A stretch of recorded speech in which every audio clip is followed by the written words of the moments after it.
Hi, everyone. Welcome to Go Local Live at the Rhode Island State House. I'm Go Local News editor Kate Nagel. It's a busy day up here already, and I'm very pleased to welcome my first guest here with me, Representative Julie Casimiro. Thank you for joining me today. Thank you for having me. Well, there is a piece of legislation that you introduced this week that I wanted to make sure that you want to let Rhode Islanders know about, and this is for electric and cable credits in the result of power outages, and we've certainly seen a lot of those this year. We've had our share of power outages, and I think my constituents for sure have had enough. We've lost power at every storm and for extended periods of time.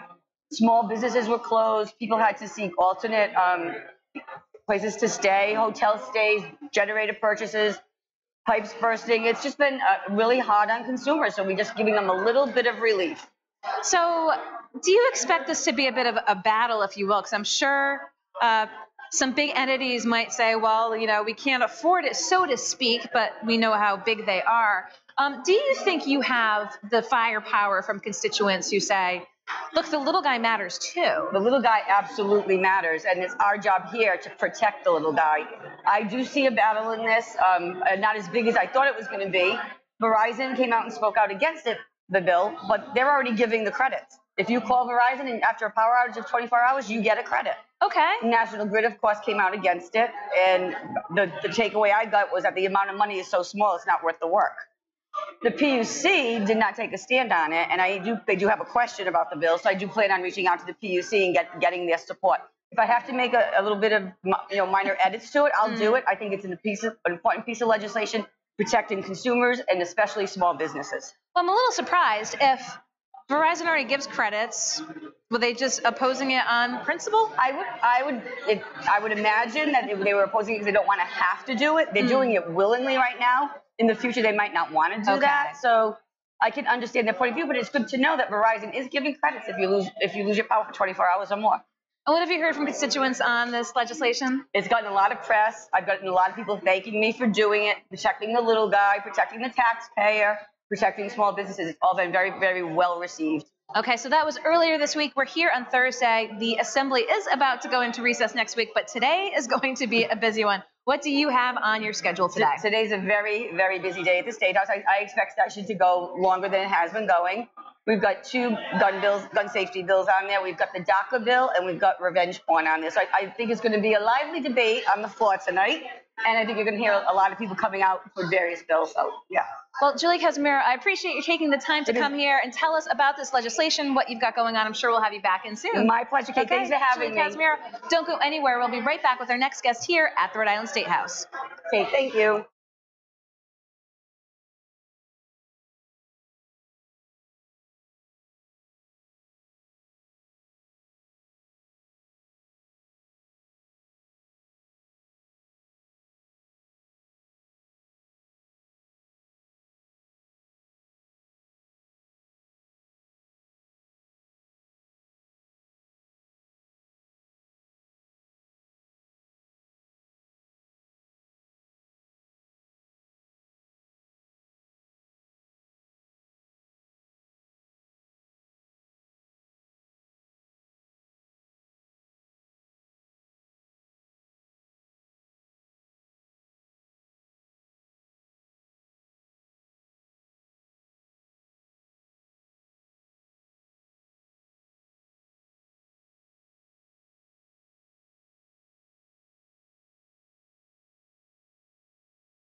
Hi, everyone. Welcome back to the Rhode Island State House with Go Local Live. I'm Go Local News editor Kate Nagel.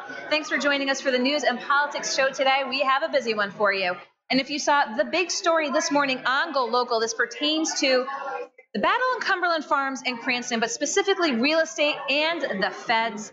Housing and Urban Development sent a letter to Senator Reid at my next guest's urging. Pam Hanson-Carbone, the chair of the Realtors PAC here in Rhode Island. Thank you for joining me today. Thank you so much for having me. So you know real estate inside and out. I do. And you've known of the residents' concerns about the potential for a gas station and gas tanks. Yes. And you really had to go through the process to get the definitive word from the feds on what it means to be in that proximity and what it could mean for both insurance and real estate values. I did. You know, Kate, it's very hard to get HUD to issue a statement on their guidelines. It's not easy. So through the Realtor Association, we worked really hand in hand with Senator Reid's office to get a letter that defines the fact that FHA does give no exceptions on forward-reaching mortgages on purchases to properties that are within 300 feet of a combustible storage tank with combustible materials. And so there's been a lot of talk about the zoning for this particular area, but when folks, the 40 abutters, if you will, within this 300-foot area, bought their house, it was not with the knowledge that a gas station was nearby. So the real issue here is when they go to resell. It is. That's exactly the issue. With those 40 houses not being able to get not being eligible for FHA financing, that severely impacts the buying pool. Now, there are options out there, but as many as 1 in 4 properties in Edgewood are purchased with FHA mortgages, and that really impacts those 40 homeowners. And again, this is something that's on the books. If someone purchases a house within an existing gas station, they know this going into it. Going in, exactly. But this is changing the game. This is changing the game. This is adding a new gas station to a spot where there wasn't one. And hopefully we can impress upon our lawmakers the issues that this gas station would pose to our residents. And so talk with us a little bit. We wrote the piece this morning. It was going around the state, and some folks say, well, it's just 40 houses in Cranston. Why should other folks care? Well, it's just 40 houses. I mean, what if it was your house? You know, Cranston tries to make their decisions for all of the residents. But really, it is the Edgewood residents that would benefit from having a gas station and a mini mart. The fact of the matter is there's no loss of places to get gas in Edgewood. And coming into Edgewood, you know, this new Cumberland Farms would just take away 40 people's equity. Taxpayers, some of them have been there for as many as 60 years. Do you think this letter changes the game? I hope it does. I hope that it puts the period at the end of the sentence that there are no mortgages backed by FHA issued within that 300-foot radius of that tank. Okay, well, the battle will continue moving forward with, again, proponents looking for Cumberland Farms in the Edgewood section. And again, folks around it, opponents raising questions as well. This is the letter. You can read the story on GoLocalProv.com. I do have another guest on the issue who will be in here next, but Pam Hanson-Carbone, I appreciate you taking the time to come on. Don't go anywhere. We're going to stay here on this issue at GoLocal Live here at the State House.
Hi, everyone. Welcome back to the Rhode Island State House. I'm GoLocal News editor Kate Nagel. Thanks for joining us for the 3 o'clock live show here with news and politics.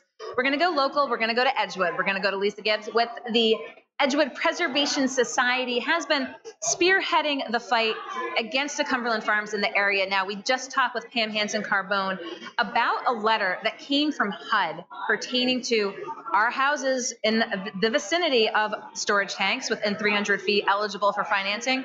HUD definitively said within 300 feet, no. What was your reaction when you first heard about this letter? It's great. I think this is great for us. You know, we've been working for like 6 months now, collecting all sorts of information and data. And this was one particular point that the lawyer for Cumberland Farms, John Bolton, Pamela Hansen-Carbone, did speak at the Planning Commission, and she's told him this law, and he turned around and he said, "That's not true." He can't say that's not true anymore, and he can't say that's not true anymore. That is absolutely true. It's a game changer. So what next? Ordinance meeting tonight. Ordinance tonight. This is a big step. It's still a formality. We still have to go to City Council on the 23rd of this month. Okay. Coming up Monday, not this Monday. So it does still have to go to the full council after this, but we are hoping for some support from people that we didn't see in the past. You know, still meeting with different councilmen, still getting a lot of feedback, giving them a lot of information that they were not aware of. Thanks to you, also, I have to say it's really opened a lot of eyes. So talk with us, because the Planning Commission already didn't talk to us about the position they did or didn't take on the project. So the Planning Commission made no recommendation. They could have recommended it. They could have said, no, we don't recommend it. They said, we are choosing to make no recommendation on this. There was one woman on the, one planning commissioner, Commissioner Lamphere, who spoke just prolifically about it. She went over the comprehensive plan and just told them every single point that where this would go against the comprehensive plan. So therefore, it really shouldn't pass. Unfortunately, that's not the decision that we got that night, but I'm still hopeful tonight, you know, and it's unfortunate right now. Our city planning department is one man, and every time he's quoted, he says the planning department staff, which is him only, and so that's also, I feel it's very misleading, and that is to talk about I think the that's staff. gotten our way a little bit. So Okay. The staff is Jason Pizzullo. He's the only one there right now. I'm sure he's overworked. I'm sure he's stressed out. I know that his predecessor handed him down the "Yay, let's go" sign with this, but this is his job now. It's not Peter LaFleur's job anymore. This is Jason's job, and he needs to stand up, and he needs to be. I would like if he would, stand up and go by the comprehensive plan. That is his job. His job is a planner. So I'm hoping that he maybe reads it again and can sort of get on board. And talk with us a little bit. And again, if you can hear a little background, there's lots going on over here. So it's exciting here today. Pipe up, and we're going to get the news right to you over here. Talk with us a little bit about the rest of Cranston. Now, again, this is so focused on Edgewood, but are you talking with folks saying, hey, this could happen anywhere? This might not be just an Edgewood issue. Interestingly enough, yes. However, so I met with Councilman Farina yesterday, and he lives in the side of the city, and he said, guess what we don't have? And I said, you don't have a Cumberland Farms. And he said, that's right. And they won't. They won't have it on the other side of the city. So he seems open to perhaps this. You know, he is one of the sponsors of it, sadly. But I think that he's asking a lot more questions. He seems to have a lot more interest in the past 2 days. He told me he has a lot of questions for Jason Pizzullo. Thank you very much. And for John Bolton, thank you very much. And so I'm encouraged by that. I really am. Well, I appreciate your taking the time. We've had you on live before, but getting you up here at the State House. Again, lots going on today. Background, I like it. As you can see, we've got folks even behind us as well. We'll have them on too, but we've got more legislators and advocates here at the Rhode Island State House. So don't go anywhere. We'll be back with GoLocal Live.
And just talk to you like that? But no, talk to the camera.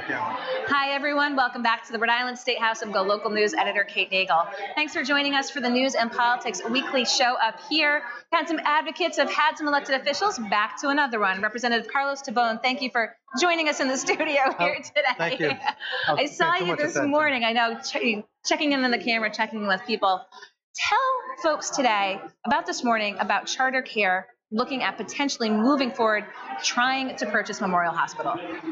Yeah, thank you, Kate. So today, Charter Care came out and they said that they're going to make a proposal, a pitch to Care New England to purchase a Memorial. The most important thing to keep in mind is that a lot of these hospitals have seen more activity, but that activity has also translated into not the best service. Not because they're not capable of it, but because the wait times.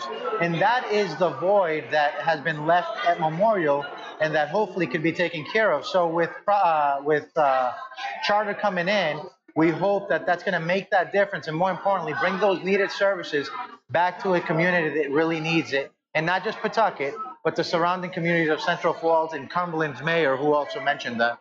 And what have you heard from folks since the closure of Memorial? What's the reaction been from your constituents? Well, I can tell you that 20 years ago, my grandma, she survived because Memorial Hospital, and I'm living testimony of that. And so many people in Pawtucket have had that similar story of being able to just have their neighborhood hospital, and by not having it, now they scramble sometimes trying to figure out where to go and where they feel confident that they're going to get that attention that they used to get at Memorial. So we've heard today, again, very preliminary plans. The mayor was there. We heard from the lieutenant governor as well.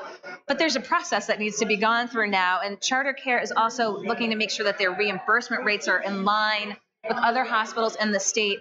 So we should probably expect to see a little legislative action pertaining to this moving forward after the break. Okay, it's only obvious that they're going to try to be at par with the other systems. They have bills to pay, and they're also a for-profit. So they're going to be paying taxes and all those things that, you know, they want to be a contributing member of the community, and they're going to look to get the additional, the rates to the point where they need to make sure they're profitable, they stay in business, these 100 jobs that they mentioned, and then also it's not going to be a few years in. They're looking to continue to build on the hospital and do what they've done in the past. So it's important that we come in, we step it up, and we do what's necessary to make sure that they have that chance. Well, I appreciate your taking the time to come in. We have coverage on GoLocal Prov pertaining to, again, the announcement today. We've also heard from the United Nurses and Allied Professionals. We've also heard from Care New England. This is going to be a big issue moving forward because the healthcare industry is in such flux right now here in the state. And speaking of things that are in play, so to speak, you've got your Paw Sox hat on. Just this time last week, we had Speaker Nicholas Mattiello on GoLocal Live, who, for the first time in weeks, had basically told viewers and Rhode Islanders that he's been in talks with the Paw Sox ownership. Now, again, the assembly is going into break next week. But after a few weeks of a little radio silence, it seems like there's some movement. And of course, you've been a staunch supporter all along. What have you been hearing in recent weeks about the potential for legislation to be addressed potentially after the break? So Speaker Mattiello has been very clear that he put the brakes on things early on to make sure that if anything was going to hit this floor, that it was palatable, not just for us, but for the people of Rhode Island. Obviously, I've always said all along that the Pawtucket delegation, we have a bias because it's strong. It's a very important aspect of our community. But this is important for the people of Rhode Island. And I've always talked about the Pawtucket Red Sox being a Rhode Island institution. This is a stadium of Rhode Island, happens to be in Pawtucket. Pawtucket Red Sox happen to be the lead tenant. So I've been there on a regular basis, maybe once a week, talking to them, trying to figure out how that community aspect is going to continue to unfold. And yes, the conversation, no news is good news, as we say, but the conversation has evolved from that stalemate that was once. And we believe that something good's going to come up, but I think that until the speaker gives it that, final touch, it's not, we're not going to hear anything. But I feel confident that we are moving in the right direction. And the people of Rhode Island, the majority of the people, because I'm sure there's going to be those who aren't going to like any deal, but the majority of the people are going to feel good about the work that's been done. And so talk with us a little bit. We've seen in the news this week, we've seen some folks covering attendance numbers at McCoy, attendance numbers in Major League Baseball. Do you have concerns? Are you chalking this up to the weather? Do you think that the attendance levels can be maintained moving forward? Of course. I mean, every business, every industry, everything has cycles. This might be a down cycle, but that's when you have individuals like the Larry Lucinos of the world and different groups who know the game, know the business, and know how to build up that audience again. So I'm confident that this is just one of those cycles, and we're going to stand up and be stronger. Okay, well, Representative Carlos DeBone, I appreciate your taking the time to come and talk with us today. I know it's busy up here. We'll be right back with our next representative here at GoLocal Live at the Rhode Island State House. Thank you.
Hi, everyone. Welcome back to Go Local Live at the Rhode Island State House. I'm Go Local News editor Kate Nagel. Thanks for joining us. We have had a full show so far, and I'm pleased to welcome my next guest here, Representative Bobby Nardolillo. Thank you for joining us today. Thank you for having me, Kate. Well, I appreciate it because you've reintroduced legislation on an issue that is near and dear to your heart and looking to see potentially moving it forward this session. This is seat belts on school buses. You've gotten a lot of attention for this in the past.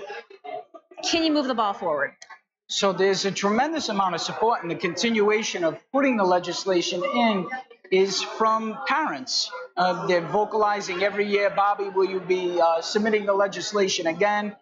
Obviously, you said I'm a huge advocate for public safety, and more specifically for common sense legislation, which is seatbelts on school buses. I mean, it's buckle up, it's the law everywhere on the road, except for the larger school buses. And to me, it just makes sense. And to the families and parents wanting the seatbelts on the school bus, I'm going to continue to advocate for it. And talk with us in the past, as we've seen. We've known there's been some opposition. Cost, other factors, why is there pushback against this? Sure, there isn't really a tremendous amount of negative feedback that we're hearing. The legislation started out, 6 states have passed this, the law. So we looked at some of the other states that had passage, and we took their language and created our first piece of legislation, which evolved. Okay. The evolution of it came to be because we want something that is satisfactory in terms of legal language and responsibility and a time frame too. This isn't going to be retroactive. We're not taking these buses that are on the road now and putting in three-point seatbelts, also known as lap and shoulder belts. We're putting a time frame of passage of 2020. Okay. Okay, but if you're in a bus lease or purchase now, you continue that lease up until your new purchase or your new lease begins. And then when you go to get new buses for your district, they have to be secured with 3-point belts. So as you've mentioned, again, going through the continual improvement process, do you feel that by doing so, this gives the bill the best chance it's had to date? Because looking at other best examples, again, taking in all of that feedback you've heard so far. Yes, I feel very strongly that the language in this legislation this time around is perfect in terms of what would be structurally sound for legislation and law in our state. Well, I appreciate your taking the time because you're juggling a lot, wearing a couple hats, also running for higher office. But Representative Bobby Nardolillo, thank you for coming. We'll have the link to that legislation. We'll probably have some links to some previous pieces we've written on it as well, as this has evolved to be introduced in the 2018 General Assembly session. Representative Bobby Nardillo, thank you for coming on today. My pleasure. Thank you for having me. We'll be back here at the Rhode Island State House. Don't go anywhere.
Hi, everyone. Welcome back to the Rhode Island State House. I'm GoLocal News editor Kate Nagel. Thanks for joining us for the 3 o'clock news and politics show today. You might have seen a lot going on in the background here. It's an advocacy day, and I've got a strong advocate for the court-appointed special advocates CASA program, Stu Mundy. How you doing, Kate? Thanks for joining us today. You're here at the table. You've been involved with CASA for a long time now. Talk with us about your experience with the organization and what you're letting folks and elected officials know up here today. We want to know that the children need to have a voice, and we serve as a voice. And we are, you know, I'm not right today. It's okay. Well, you're here. We're going to have a link up for CASA on you more. But again, lots going on with the children today. So we'll have more up there for you, Stu. No worries. I appreciate you taking the time. It's okay. We'll be right back with our next guest here at the Navigate Credit at the Rhode Island State House.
Hi, everyone. Welcome back to the Rhode Island State House and Go Local Live. I'm Go Local News editor Kate Nagel. I'd like to welcome my next guest here, Mike Dipascali. Thank you for joining us. Thank you for having me. Because as we mentioned, just right behind us, there's a big advocacy day taking place right now, and you're with the court-appointed special advocate program, letting both visitors and legislators know about the importance of the program, helping youth within the court system. Talk with us about where things are currently stand with CASA. Okay.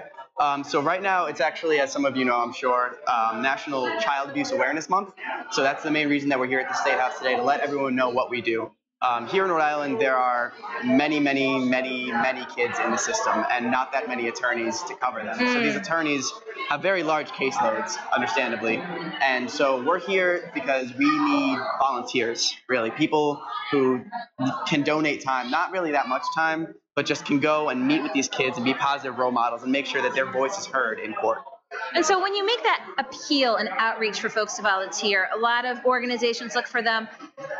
Do folks say, oh, can I possibly do this? Is it just really the willingness to give time and involvement? You don't need a legal background to Oh, absolutely. know. So many people are teachers. We have a lot of retirees who find that they have time on their hands, who are willing to volunteer. But it's really just 5 or 6 hours being able to sit down with a kid and really make sure that they know what's going on and that their voice is heard. And so, as you said, so much going on in the state right now, you oftentimes see a lot of headlines. So if folks really want to take action, is CASA just an ideal way to do so? Absolutely. If people are seeing these horrible or hearing these horrible stories about child abuse and neglect and all of these really upsetting things, and you want to do something, CASA's the best way to do that, honestly, is to volunteer and make sure that a child knows that someone really cares about what they have to say and where they're coming from. And talk with us about your path to CASA. How long have you been involved for, and what should folks know? I've been with CASA for about 5 weeks. I'm an intern who is on the process of becoming a volunteer. Oh, fantastic. So, yeah, I heard about it through my school, and I spent less than a week at the office and was like, I just fell in love with the work. It's really noble. I've met with a bunch of kids that are just, they're kids. They're great, and they need someone to be there to let them know that what's happening isn't their fault and that they're being heard. Well, I appreciate your taking the time to come on. We've been kind of in your space over here interviewing legislators, but as we know, advocacy days are very important up here. Absolutely. We want to let not just visitors and legislators, but the general public know what it is that folks are up here doing. So Mike Dipascali, thank you so much for coming on. Thank you. I wish you the best moving forward. Just 5 weeks. We'll have more links for this afterwards, so we'll be right back here at the Rhode Island State House and Go Local Live.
Hi, everyone. Welcome back to the Rhode Island State House and Go Local Live. I'm Go Local News editor Kate Nagel. Thanks for joining us for the News and Politics show. I'm pleased to welcome Rhode Island's newest state senator because she just got sworn in. Senator Sandra Cano, thank you for taking the time to come over and tell us a little bit now what's in store. Thank you so much, Kay. I'm very excited. Well, yes, today has been amazing. and I'm ready to work. So I am really grateful with the residents of Pawtucket that decided to elect me, and I'm here to work. And it's been a busy day because I saw you this morning at Pawtucket City Hall. This pertains to Charter Care looking at potentially purchasing Memorial Hospital. And a lot of stakeholders from the area were there today to say, we support this effort because the closure of Memorial has had an impact on the community. What have you heard being on the campaign trail, being an elected official yourself? This was huge. What's your thoughts moving forward? Absolutely. We're really excited with the announcement today. And most importantly, I think that during the last couple of months, I had the opportunity to meet with a lot of residents, knocking on doors and listening to them. And one of the concerns was not having a good access to healthcare in our city. And I think that it's really important that we'll open the opportunity for Charter Care to come and then just save Memorial Hospital. I think that jobs are important as well as having access to public healthcare in our city. So it's a start to a busy day. Before you were officially sworn in at 2, I know you're talking about getting on the ground running. What are going to be, they're in recess next week, but you're going to be here for that final sprint to the finish. What are you going to be working on, and what's your goals this session? So one of the things that I said during the whole campaign, and I'll keep it simple, is then education is one of my priorities. So I'm a big supporter of the $250 million for the school re-infrastructure improvements. So I think that we need to do that. And I'm going to keep it just to what I've been doing: economic development, education, quality of life issues, and fighting for Pawtucket. And I'm ready to work with everybody, elected officials locally and at the state level. Well, I appreciate you taking the time to come over. I know you're off to the races officially today, having been sworn in. I'm sure we'll talk with you moving forward. Senator Sandra Cano, the newest Rhode Island State Senator. Thank you. Thanks for joining us today. We'll let you go off. We'll be right back here at the Rhode Island State House. I really appreciate it.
Hi, everyone. Welcome back to the Rhode Island State House and GoLocal News editor Kate Nagle. Just wanted to thank you for watching today. It has been a busy one up here. We'll have all the segments on GoLocal Prov tomorrow, but we'll be back in studio at 4 o'clock with more news and politics.